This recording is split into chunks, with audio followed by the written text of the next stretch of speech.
The core issues on human development.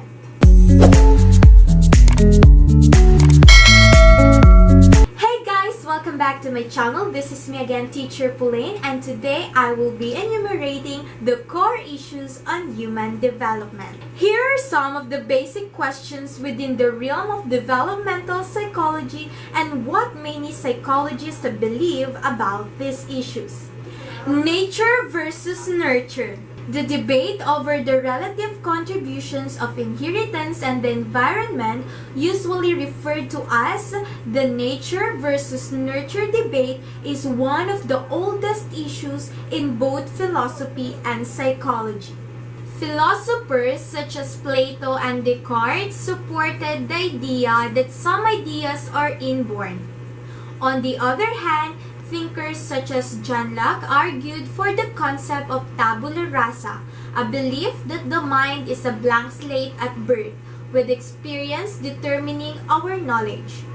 Today, most psychologists believe that it is an interaction between these two forces that causes development.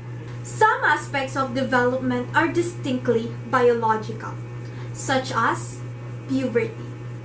However, the onset of puberty can be affected by environmental factors such as diet and nutrition.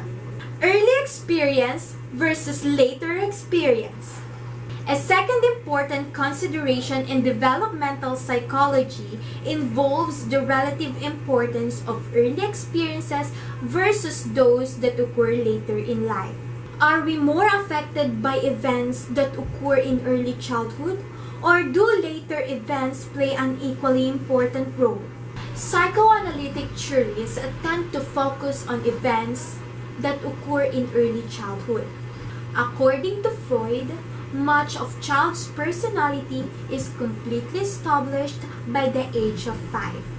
If this is indeed the case, those who have experienced deprived or abusive childhood might never adjust or develop normally. In contrast to this view, researchers have found that the influence of childhood events does not necessarily have a dominating effect over behavior throughout life.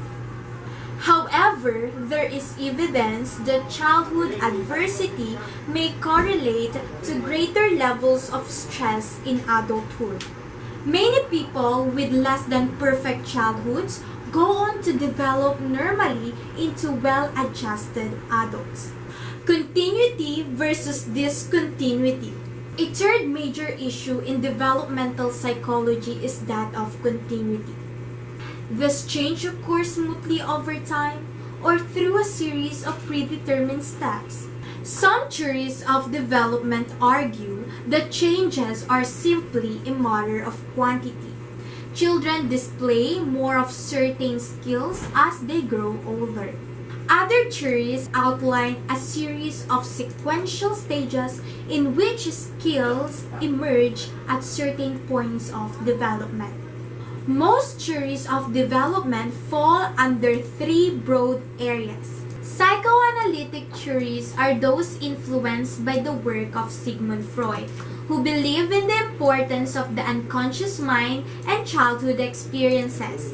Freud's contribution to developmental theory was his proposal that development occurs through a series of psychosexual stages. Theorist Erik Erikson expanded upon Freud's ideas by proposing a stage theory of psychosocial development. Erikson's theory focused on conflicts that arise at different stages of development, and unlike Freud's theory, Erikson described development throughout the lifespan.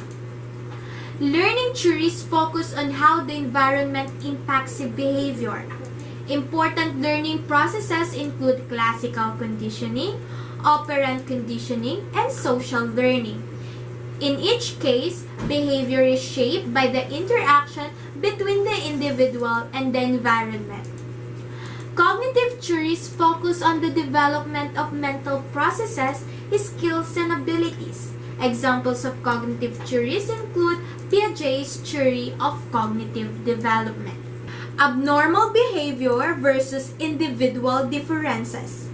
One of the biggest concerns of many parents is whether or not their child is developing normally. Developmental milestones offer guidelines for the ages at which certain skills and abilities typically emerge, but can create concern when a child falls slightly behind the norm.